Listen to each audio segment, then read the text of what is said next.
সুজাত মনসুর ভাই, আমাদের রফিক ভাই একটা কথা বলেছিলেন যে মব ভায়োলেন্স বা মব লিঞ্চিং যেটাকে বলা হয় সেটা এখনো অব্যাহত আছে।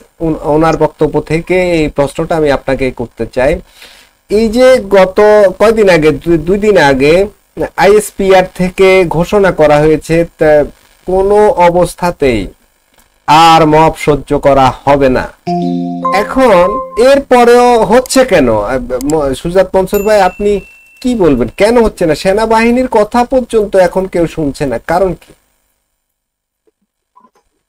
আপনি দেখবেন যখন কোন মন্ত্রী বা উপদেষ্টা বলে 400-500 বা এত টাকার উপরে এটার দাম পারবে না, তখন এটা মানেটা হচ্ছে এই পর্যন্ত তুমি বাড়াইতে পারো, বাড়াইলে আপত্তি নেই, এর বেশিও বাড়াইতে পারো দাম। আমি বলে দিলাম মব হবে না বললে তুই হবে না, ওই কেন্দ্রের উপরে বিবৃতি দেওয়া যায়। মাঠে সরকার, সেনাবাহিনী সরকারের অধীনে নাকি, যারা সেনাবাহিনীর প্রধানের বলতে পারে ওয়াকার না হাসনাত হাসনাত হাসনাত, যারা সেনাবাহিনীর প্রধানকে অকথ্য ভাষায় কথাবার্তা বলে তারপরেও কিছুই করতে পারে না, এটা তো একটা তো মব না, এটা তো একটা কথার মব।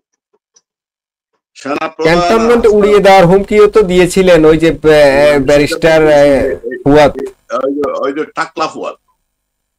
হ্যাঁ, ফুয়াদ টাকলা ফুয়াদ বলছিল আর কি। আমিও বলছিলাম ওর বাবা মুক্তিযোদ্ধা, ও আসলে কোনো তার বাবার আসল সন্তান কিনা সেটা খুঁজতে হতো, কারণ মুক্তিযুদ্ধের সময় অনেক মুক্তিযোদ্ধার স্ত্রীরাই পাকিস্তানিদের দ্বারা দর্শিত হয়েছে, কত বুঝতে পারছে, তারা বীরাঙ্গনা। আমি তার বাবাকে সম্মান করেই বলি, কারণ ফুয়াদ একজন মুক্তিযোদ্ধার সন্তান, এইভাবে মুক্তিযুদ্ধের বিরুদ্ধে এইভাবে কথা বলতে পারে না। একইভাবে পিনাকি, আমার গ্রুপে গেলে দেখবেন না, পিনাকি নিয়ে আমি দিয়েছিলাম, ওইটাকে ইয়ে থেকে ইয়ে করছে, পিনাকির জন্ম, এবং প্রমাণিত হয়েছে পিনাকি আসলে শ্যামল ভট্টাচার্যের ছেলে না, এটা প্রমাণিত।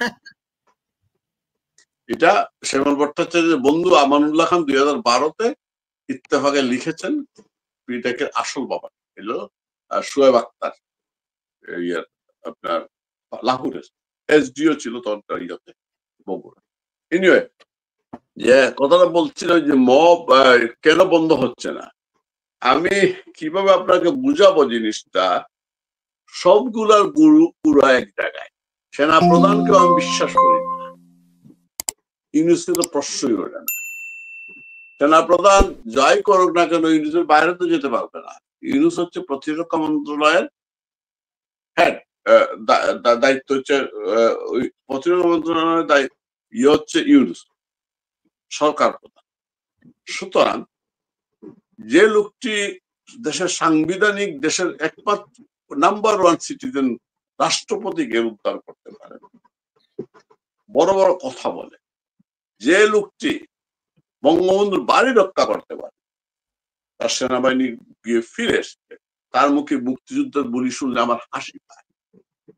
সার্বভৌমত্ব রক্ষায় সবাই আহ্বান জানাইছে, সবাই কিসের সার্বভৌমত্ব রক্ষা করতেছে?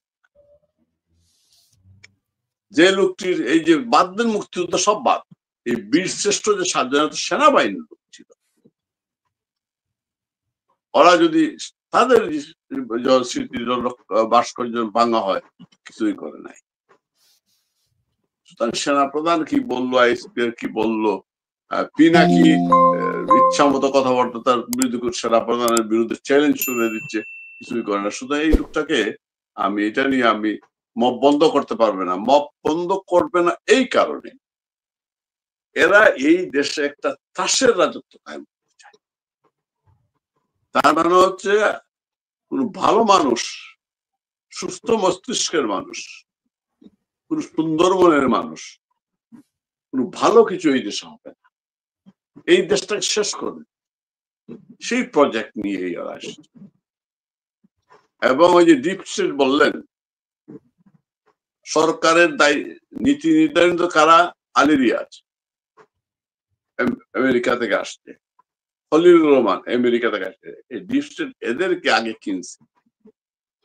আপনি দেখেন এই যে মজুমদার, বদিউল আলম মজুমদার, সে সুশাসনের নাগরিক বলে গত 15-16 বছর কম কথা বলতেন, তার বাড়িতে দুইবার লু হাওয়া, আমি বলি লু হাওয়া খারাপ জিনিস, আইটা মিটিং করছে তার বাড়িতে। সেই যে এতদিন সুশাসনের কথা বলতো, এইটা কি সুশাসন? এগুলা আদিলুর রহমান যে অধিকার সে মিথ্যা তথ্য দিয়ে বলে নাই তো হেফাজতে কত হাজার মানুষ মারা গিয়েছিল। সুতরাং এটা একটা চক্র, এরা এই দেশটাকে বিক্রি করে দিয়েছে, বিক্রি করে তারপরে এসে আজকে বিএনপি দেশটাকে বিক্রি করার ষড়যন্ত্র ছিল, এই সেই ষড়যন্ত্র বিএনপি করেছে।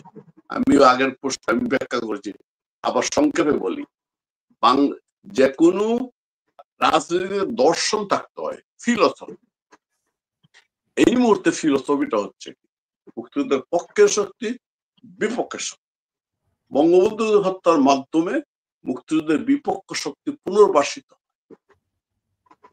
গত কয়েক বছরে লালন পালন করে সেই গাছটি, সেই বিষবৃক্ষকে বড় করেছে